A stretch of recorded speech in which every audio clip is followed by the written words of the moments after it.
कभी किसी दूर दराज इलाके में एक बहुत पुराना गांव था, जहां न बिजली थी, न सड़कें और न कोई शोरगुल। उस गांव के बाहर एक सूखे जंगल की सरहद पर एक छोटी सी झोंपड़ी में एक बूढ़ी औरत रहती थी। सब लोग उसे अम्मा हलीमा कहते थे। अम्मा हलीमा की उम्र 80 साल के करीब थी।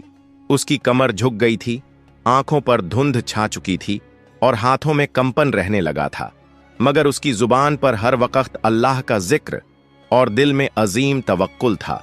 वह दुनिया से कटकर रहती थी, मगर रूहानी तौर पर बेहद जुड़ी हुई थी अपने रब से। उसके पास न कोई बेटा था, न बेटी, न रिश्तेदार। बस एक मिट्टी की झोंपड़ी, एक पुराना चूल्हा और एक पुरानी सी तस्बीह, जिसे वो हर वक्त उंगलियों में घुमाती रहती थी। रोज सुबह फज्र की नमाज पढ़ती, फिर कुरान की तिलावत करती और फिर जंगल की तरफ जाकर लकड़ियां बीनती। लकड़ियां बेचकर जो कुछ मिलता उसमें से थोड़ा खा लेती और बाकी बचाकर किसी गरीब बच्चे के लिए रख देती। एक रात जब आसमान पर बादल गरज रहे थे और तेज हवाएं झोंपड़ी की खपरेलें उड़ा रही थीं, अम्मा हलीमा चूल्हे के पास बैठी थी। उसने थोड़ी सी रोटी बनाई, नमक से खा ली और फिर तस्बीह लेकर जिक्र में मशगूल हो गई। तभी झोंपड़ी के बाहर से अजीब सी आवाज आई। पहले तो कुछ पत्ते सरकते हुए लगे, फिर हल्की गुर्राहट और फिर पूरा जमीन हिलता सा महसूस हुआ। अम्मा हलीमा ने सिर उठाया, मुस्कुराई और कहा, या अल्लाह, अगर ये तूने भेजा है तो मुझे तेरा अमान चाहिए। अगर ये मेरा इम्तिहान है तो तू ही कामयाबी दे। अगले ही पल झोंपड़ी के दरवाजे पर एक शेर खड़ा था। मुंह से लार टपक रही थी, आंखों में भूख चमक रही थी और पंजों से जमीन खुरच रहा था। मगर अम्मा की आंखों में न खौफ था न घबराहट। उसने वहीं तस्बीह थामे हुए कहा, आजा मेरे बेटे, अगर तू भूखा है तो रोटी मेरे पास नहीं, मगर दुआ है बहुत। शेर ने आगे कदम बढ़ाया, मगर जैसे ही अम्मा हलीमा ने हाथ उठाकर दुआ की, शेर वहीं रुक गया। उसकी आंखें अचानक नरम हो गईं, गुर्राहट थम गई। उसकी सांसें तेज थीं, मगर आंखों में अब भूख की जगह अजनबी सुकून नजर आ रहा था। अम्मा हलीमा ने जमीन पर बिछा हुआ बोरा उठाया, उसमें बची हुई सूखी रोटी का एक टुकड़ा निकाला और शेर के आगे रखते हुए कहा, ले बेटा, मुझे तो अल्लाह रोजी देता है, तू भी उसी से मांग और कभी किसी का हक न छीनना। शेर ने वो रोटी खा ली और फिर बिना किसी नुकसान के धीरे धीरे जंगल की तरफ लौट गया। अगली सुबह गांव वालों ने देखा कि अम्मा हलीमा की झोंपड़ी के सामने शेर के पंजों के निशान थे। सब डर गए और दौड़े दौड़े उसकी झोंपड़ी की तरफ पहुंचे, मगर अम्मा उसी सुकून से बैठी थीं जैसे कुछ हुआ ही ना हो। जब लोगों ने पूछा, अम्मा, शेर आया था, आप बच गईं? अम्मा मुस्कुराईं और बोलीं, जो अल्लाह का हो जाए। फिर शेर क्या, मौत भी उसका कुछ नहीं बिगाड़ सकती। अल्लाह की रहमत से बड़ा कोई रक्षक नहीं। कुछ हफ्ते बीत चुके थे। अम्मा हलीमा हर दिन की तरह अपने रब के नाम में मग्न रहतीं, कुरान की तिलावत करतीं और छोटे बच्चों के लिए दुआएं मांगतीं। गांव में अब लोग उन्हें सिर्फ अम्मा नहीं बल्कि अल्लाह वाली बूढ़ी अम्मा कहने लगे थे। सबकी जुबान पर यह बात फैल चुकी थी कि एक शेर भी उनके सामने झुक गया। एक शाम जब सूरज डूब चुका था और अंधेरा धीरे धीरे झोंपड़ी को घेर रहा था, फिर से वही आहट आई। पत्तों की सरसराहट, फिर भारी सांसें और फिर वही शेर, मगर इस बार वो पहले जैसा नहीं था। उसकी चाल में कमजोरी थी, आंखों में दर्द था और शरीर से खून बह रहा था। अम्मा ने जैसे ही देखा, उन्होंने गहरी सांस ली और कहा, या अल्लाह, तूने इसे वापस भेजा है, इसका जख्म भी तू ही भरेगा। अम्मा ने कुछ नहीं सोचा, उसने पुराने कपड़े फाड़कर पट्टी बनाई। शेर झोंपड़ी के बाहर चुपचाप लेट गया, जैसे वो अब उस औरत पर भरोसा कर बैठा हो। अम्मा ने अपने हाथों से उसकी पट्टी की, कुएं से पानी लाकर उसके जख्म धोए और उसके पास बैठकर तस्बीह पढ़ती रहीं। एक शेर जंगल का बादशाह अब एक बूढ़ी औरत के दरवाजे पर दुआओं में लिपटा हुआ था। अगले दिन गांव वाले जब फिर शेर के निशान देखे तो डर के मारे पंचायत बुला ली। अगर ये शेर हर रोज अम्मा की झोंपड़ी पर आने लगा तो हम क्या करें? बच्चे बाहर नहीं निकल पाएंगे, औरतें जंगल नहीं जा सकेंगी। मगर तभी किसी ने कहा, मगर वो शेर अब तक किसी को नुकसान नहीं पहुंचा रहा। शायद वाकई वो अम्मा से डरता नहीं, मोहब्बत करता है। जब पंचायत के कुछ बुजुर्ग अम्मा से मिलने पहुंचे और बोले, अम्मा, ये खतरनाक है, हमें डर है कि कल को ये किसी पर हमला कर देगा। तो अम्मा ने बस इतना कहा, जिसे अल्लाह ने मेरे पास भेजा है उसे हटाने की कोशिश मत करो। अगर वो अल्लाह की मखलूका है तो उसका इलाज भी उसी के नाम से होगा। अल्लाह की रहमत डर से बड़ी होती है। गांव के लोग चुप हो गए, किसी के पास जवाब नहीं था। अब हर रोज शेर आता, चुपचाप बैठता, अम्मा के हाथ से रोटी खाता, पानी पीता और देर रात लौट जाता। कुछ समय में शेर इतना शांत हो गया कि छोटे बच्चे भी उसकी पूंछ पकड़कर खेलने लगे। गांव की औरतें कहती, ये शेर नहीं, अल्लाह की रहमत है जो अम्मा की दुआओं में उतर आई है। जैसे जैसे शेर की मौजूदगी गांव में आम होती गई, वैसे वैसे अम्मा हलीमा की झोंपड़ी एक तरह की रहमत की निशानी बन गई थी। गांव वाले अब बच्चों को वहीं ले जाते, बुजुर्ग वहां बैठते और कई मुसाफिर तो सिर झुकाकर उस मिट्टी के दरवाजे पर सलाम भी करते, मगर हर दिल में मोहब्बत नहीं होती। एक दिन गांव की सरहद पर एक अजनबी ऊंट से उतरता है, सिर पर लाल पगड़ी, कमर पर चमकता हुआ खंजर और कंधे पर बड़ी सी बंदूक। वो सीधे पंचायत के पास पहुंचा और बोला, मैंने सुना है यहां कोई शेर घूमता है इंसानों के बीच, मैं उसे पकड़ने आया हूं। गांव वालों ने घबराकर कहा, नहीं, वो किसी को नुकसान नहीं पहुंचाता, वो तो अम्मा हलीमा की रहमत से शांत है। शिकारी ने हंसते हुए कहा, शेर अगर शेर है तो एक दिन हमला जरूर करेगा, मैं उसे जिंदा या मुर्दा पकड़कर ले जाऊंगा। अगले ही दिन शिकारी अम्मा की झोंपड़ी पर पहुंचा। वो बोला, बूढ़ी औरत, इस शेर को यहां से दूर कर दो, वरना मैं इसे गोली मार दूंगा। अम्मा ने बड़ी नरमी से जवाब दिया, बेटा, जिस जानवर ने किसी को नहीं सताया उसे सताना जुल्म होगा। ये अल्लाह की मखलूकन है, इसे मारोगे तो अल्लाह से कैसे बचोगे? शिकारी ने ठहाका मारा, मैं बंदूक से डरता नहीं और तवक्कुल से पेट नहीं भरता। उसी रात शिकारी जंगल के छोर पर छिप गया। जैसे ही शेर हमेशा की तरह चुपचाप अम्मा के पास आया, वो झोंपड़ी के बाहर बैठा ही था कि शिकारी ने बंदूक तानी। अम्मा झोंपड़ी से निकली, सामने खड़ी हो गईं। शिकारी चौंका, हट जाओ बूढ़ी औरत, गोली चल जाएगी। अम्मा बोली, अगर तेरी गोली इस जानवर को लगे तो समझ लेना तूने अल्लाह की इबादत में खलल डाला है, और अगर मेरी जान जाती है तो वो भी उसके हुक्म से जाएगी। मगर याद रख, जब इंसान किसी बेगुनाह की जान लेता है तो अपने हिस्से की रहमत खो देता है। तभी शेर उठा, धीरे धीरे शिकारी के पास आया, मगर हमला नहीं किया। उसने बस जमीन पर गर्दन झुका दी, जैसे खुद को अम्मा के हवाले कर दिया हो। शिकारी की आंखें भर आईं, उसने बंदूक नीचे रख दी और वहीं बैठ गया। सुबह की अजान हुई। अम्मा ने कहा, जिसे अल्लाह मोहलत दे वो बदले तो रोशनी उसके दिल तक जरूर पहुंचती है।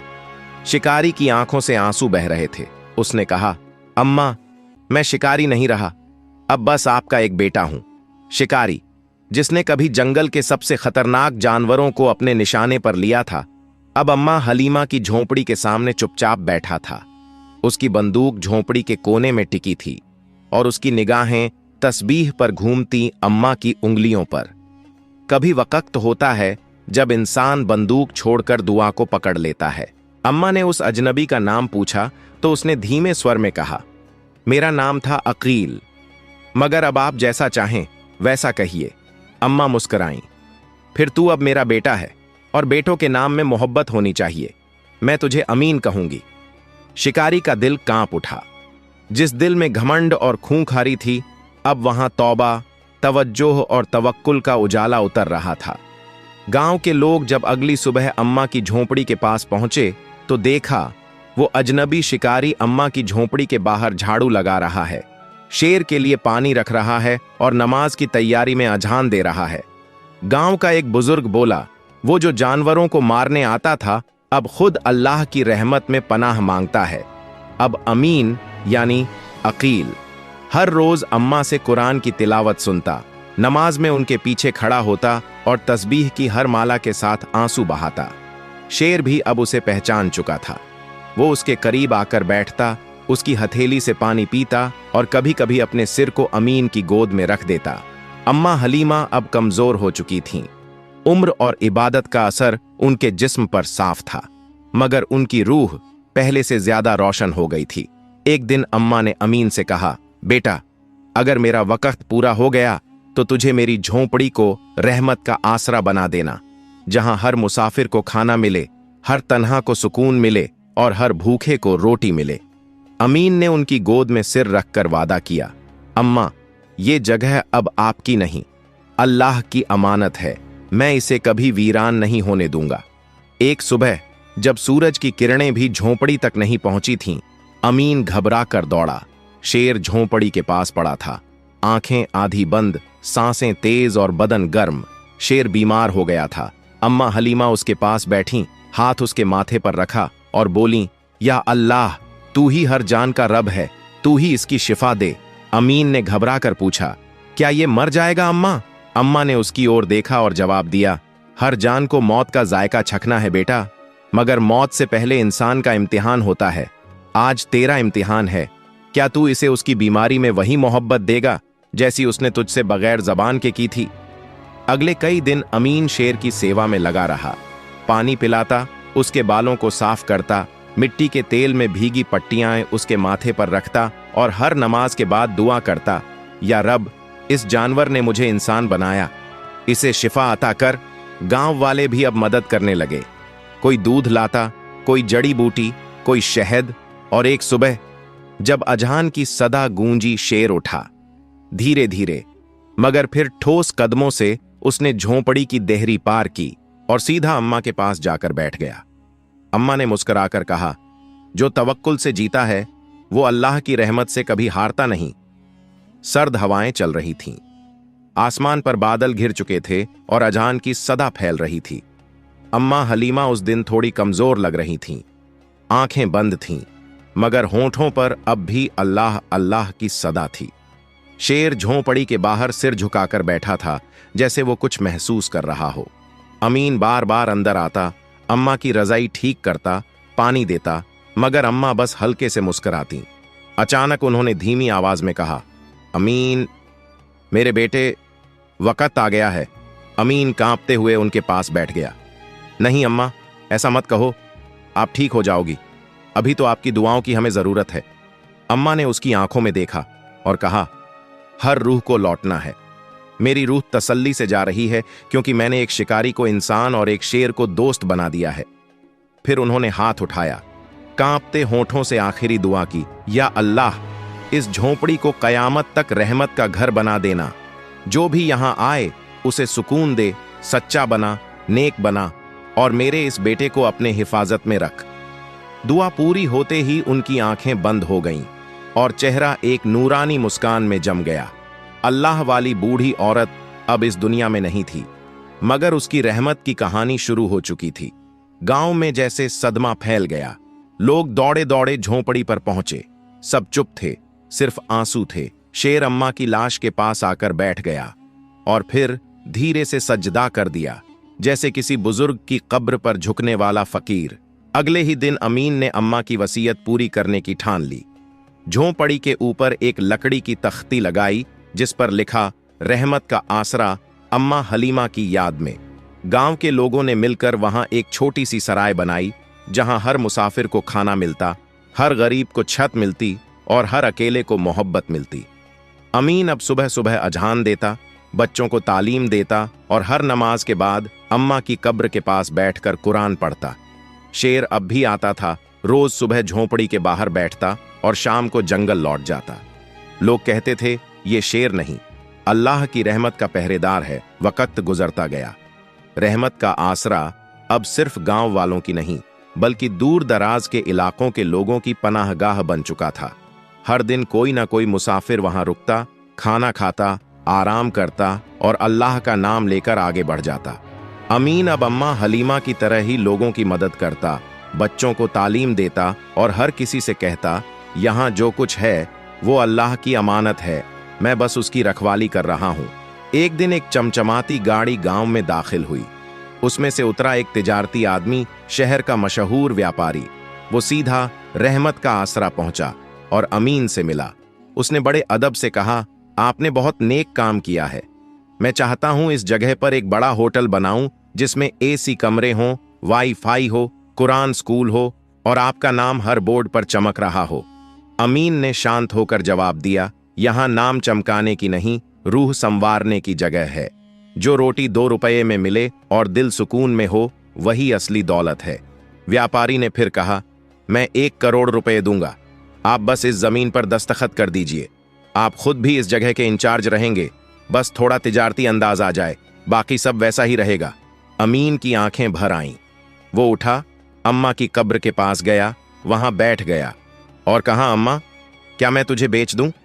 फिर उसने वापस जाकर जवाब दिया, मैंने वो चीज कबूल की थी जो बिना मोल मिली थी, अब उसे किसी कीमत पर नहीं बेच सकता। उस रात व्यापारी की गाड़ी में कोई हलचल हुई। उसके टायर खुद ब खुद पंचर हो गए। अगले दिन सुबह सबने देखा, शेर झोंपड़ी के सामने बैठा था और व्यापारी दूर खड़ा कांप रहा था। वो बोला, मैं समझ गया, ये जगह वाकई अल्लाह की रहमत से बनी है। यहां तिजारत नहीं, तवक्कुल चलता है। अमीन ने गांव वालों को इकट्ठा किया और कहा, अगर हम दुनिया को दिखाने के लिए नेक काम करेंगे तो अल्लाह छीन लेगा, मगर अगर हम सिर्फ अल्लाह के लिए करेंगे तो रहमत कभी खत्म नहीं होगी। रहमत का आसरा पहले से ज्यादा आबाद हो गया। एक ठंडी सुबह थी। धूप झोंपड़ी की दीवारों को हल्के हल्के छू रही थी। अमीन रोज की तरह तस्बीह पढ़ रहा था। शेर उसकी बगल में सुस्ताया हुआ था और कुछ गांव के बच्चे कुरान पढ़ने बैठे थे। तभी एक बूढ़ा अजनबी मुसाफिर लाठी टेकता हुआ रहमत का आसरा की चौखट पर पहुंचा। उसकी आंखें बिल्कुल सफेद थीं। वो पूरी तरह से अंधा था। कपड़े पुराने, पैर धूल से सने हुए और पीठ पर एक फटी हुई चटाई बंधी थी। अमीन फौरन आगे बढ़ा, उसका हाथ थामा और अंदर ले आया। उसे बैठाया, पैर धोए, गरम रोटी और दूध परोसा। बूढ़ा मुसाफिर मुस्कुराकर बोला, मैं देख तो नहीं सकता बेटा, मगर यहां की खुशबू और आवाजें बताती हैं कि यह जगह किसी पाक रूह की अमानत है। अमीन की आंखें भर आईं। उसने पूछा, आपको कैसे मालूम? बूढ़े ने कहा, क्योंकि जहां अल्लाह का नाम सच्चाई से लिया जाए, वहां रूह भी देख लेती है जो आंखें नहीं देख पाती। रात को सबके सोने के बाद अमीन और वो अंधा मुसाफिर अलाव के पास बैठे थे। मुसाफिर ने कहा, बेटा, कभी सोचा कि तू इस जगह का रखवाला क्यों बना? एक शिकारी को अल्लाह ने रहमत का दरबान क्यों बनाया? अमीन चुप रहा। बूढ़े ने कहा, क्योंकि तुझमें शिकारी की आंखें थीं, मगर अम्मा ने तुझे फकीर का दिल दे दिया, और जिसने शिकारी को फकीर बना दिया वो अल्लाह का वली ही हो सकता है। अमीन की आंखों से आंसू बह निकले। सुबह जब अमीन उठा तो देखा बूढ़ा मुसाफिर चला गया है। न कोई निशान, न कोई नाम, बस अम्मा की कब्र के पास एक छोटा सा कपड़े में लिपटा पैकेट पड़ा था। अमीन ने खोला। अंदर एक तस्बीह थी, वही जैसी अम्मा की होती थी, और एक पर्ची। हर आंख बंद हो जाए तो भी तवक्कुल से रास्ता खुलता है। रहमत सिर्फ दिखती नहीं, महसूस भी होती है। एक दिन दोपहर के वक्त रहमत का आसरा के दरवाजे पर एक औरत पहुंची। उसका चेहरा थका हुआ था, आंखों में नींद और दर्द का साया था। उसकी गोद में एक 10 साल का बच्चा था, निढाल, बिल्कुल चुप। औरत ने कहा, मैं कई शहरों के डॉक्टरों के पास जा चुकी हूं। मेरे बेटे की सांसें हर दिन कम हो रही हैं। किसी ने कहा था यहां एक बूढ़ी औरत की दुआओं से करामत होती है। अमीन खामोश खड़ा रहा। फिर उसने औरत को अंदर बुलाया, बच्चे को चटाई पर लिटाया और खुद अम्मा की कब्र के पास जाकर बैठ गया। शेर धीरे धीरे पास आया और अम्मा की कब्र के सिरहाने बैठ गया, जैसे फिर से कोई पहरेदारी कर रहा हो। अमीन ने हाथ उठाए और कहा, या अल्लाह, जिस अम्मा की रहमत से तूने शिकारी को इंसान बनाया, शेर को दोस्त बनाया और इस जगह को अमान बना दिया, उसी अम्मा की दुआ के सदके इस मासूम बच्चे को शिफा दे दे। तभी हल्की सी हवा चली। कब्र के पास की मिट्टी से एक नूर उठता सा महसूस हुआ। कोई कुछ देख नहीं पाया, मगर बच्चे की आंखें अचानक खुल गईं। उसने अपनी मां की उंगली थामी और धीमे से कहा, अम्मा, मुझे अब अच्छा लग रहा है। गांव के लोग जो दूर खड़े ये सब देख रहे थे, सिजदे में गिर पड़े। उस रात अमीन अकेले बैठा था। उसने अम्मा की कब्र को देखा और कहा, अब मैंने वो सब पूरा कर दिया जो आपने कहा था अम्मा। अब आपकी ये अमानत मैं उस रब के हवाले करता हूं जिससे आपने मोहब्बत की थी। सुबह लोग उठे। रहमत का आसरा खुला था, खाना बना था।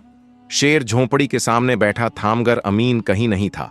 अमीन की झोपड़ी के अंदर तस्बीह लटक रही थी और दीवार पर चूने से लिखा था, जिसने एक भूखे को खाना दिया वो अमीर नहीं, रहम वाला बना। जिसने किसी रोते को चुप कराया वो बड़ा नहीं, नेक बना। और जिसने किसी को अल्लाह से जोड़ दिया वो जिंदा ही रह गया।